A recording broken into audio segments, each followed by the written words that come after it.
stepping in for a Ranveer Singh film for possibly the least hype and buzz around it ever. It reminds me of how Lutera with him had come and gone in theatres when he was just 2 films old. While Ranveer has featured in several TV shows and online forums to promote the film, the content in those interactions have dealt with everything under the sky, from his appearance, his energy, his love for other films, and sadly not Jayeshbhai Jordaar, as one would really wish.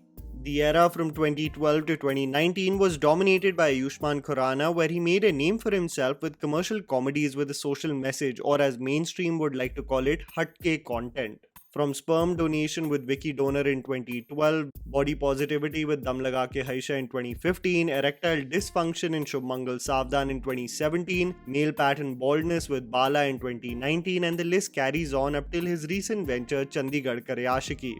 This also made most film fans become skeptical about this project with Ranveer Singh, as most people assume that the film, its topic and treatment is probably 5 years too late and the audience has evolved into watching such content on the OTT space, and that possibly alludes to there being no hype around its theatrical release. Irrespective, Jayeshbhai Jordaar, directed by debutant Divyang Thakkar and produced by YRF, focuses on Jayeshbhai Patil played by Ranveer Singh, who is the son of an influential Sarpanch Ramlal Patil played by Boman Irani. While the son is egalitarian in thought, believing in equality of men and women in society, the father is still stuck in his dated concepts that women should live under specific constraints. In wanting a male child from his son, who has already disappointed the family with a daughter, the Patil family do everything in their ability for the world to bless them with the same. When it's revealed that Jayeshbhai and his wife Mudra, played by Shalini Pandey, are going to have another daughter, a chase ensues between the couple and their patriarchal setup, fearing that they would be forced to let go of their unborn baby daughter. Here's me telling you the good and bad aspects of the film so that you guys can ultimately decide whether to watch Jayeshbhai Jordaar in theatres or not.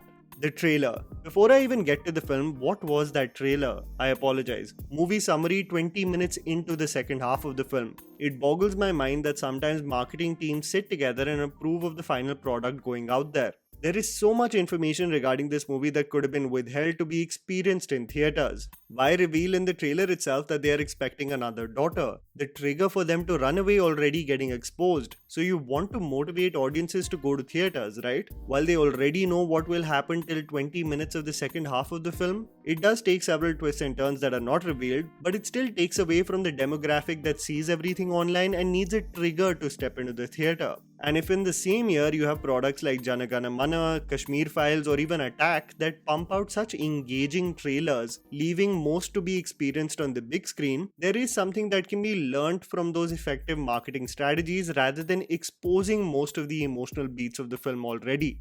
Moments in the writing. I think there are several moments from the film that will stay with you strictly from a screenplay point of view. See, the movie is not complex in any way and it's not even pretending to be either.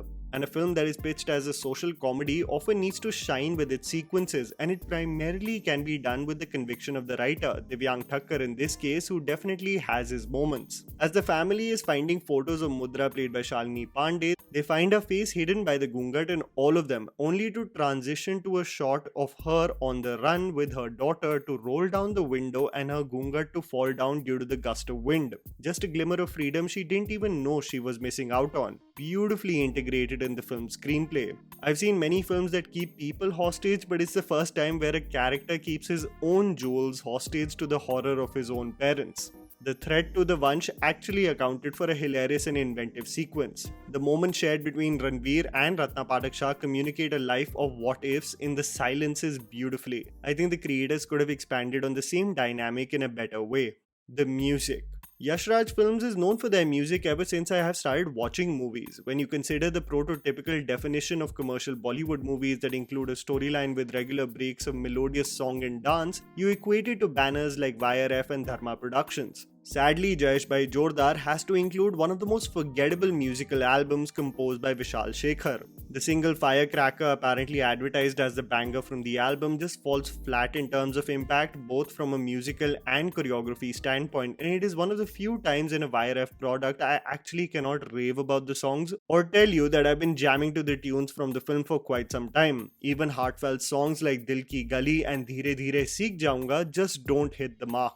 Social commentary and why it's not generic. The film provides a commentary on several facets that our community undergoes, and effectively so. I had feared while stepping into this film that it might be just generic in its treatment. If it leads to characters getting preachy and delivering long dialogues to me on how we should self-reflect, then I've seen it countless number of times. But the film gets its point across only through the experiences of what the characters go through, and this type of portrayal is always more effective. The reason why I feel this film is still praiseworthy in its attempt is because the same topics of female infanticide and its ramifications have been explored in really dramatic, gory, and painful ways. Be it dramas like Matrubhumi or horror films like Kali Kui and Chori. This is the first time that it is presented in a commercial space without taking away from the gravity of the situation.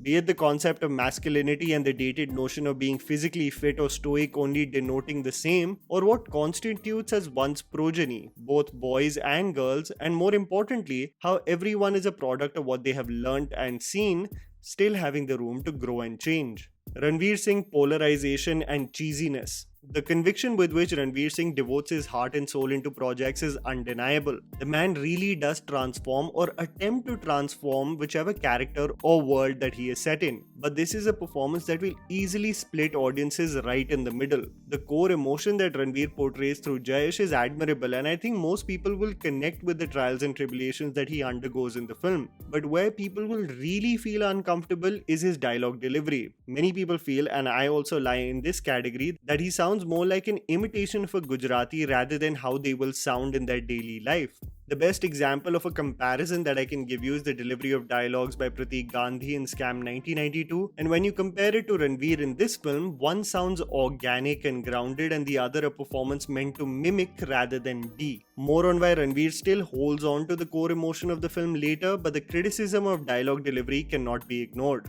You will also notice a shift in the pitch of the film. It really embarks on this cheesy and over-the-top pitch close to its climax, when various groups come head-to-head with one another, leading to a gravity-defying stunt including a horse and pehelvans that might make you cringe. I found its integration into the story totally unnecessary, a fleeting moment yes, but important to be pointed out.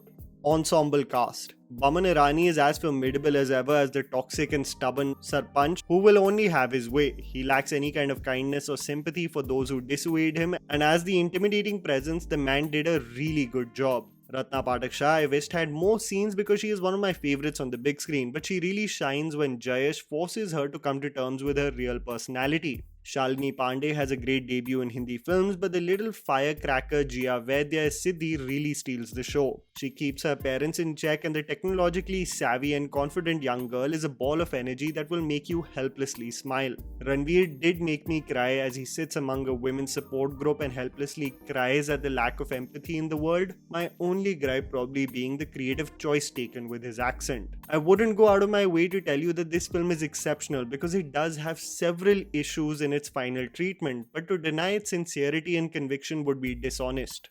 Jayeshbhai Jordaar probably would have had a life of its own on the OTT space because people online love to equate the quality of the movie to a box office number, and knowing very well the financial performance of this film won't be great, you'll see a straight up refusal to even consider watching it. A film like this on Amazon Prime Video, just like how they did with Dasvi on Netflix, would have been a perfect fit. And that was the video, guys. Write down in the comments below what you thought about the movie. Please don't forget to follow me on Instagram, the handle's right in front of you. Follow me at JammyPants4. Also, please support us by smashing the like button and subscribing to our channel for weekly content ahead. Thank you for watching.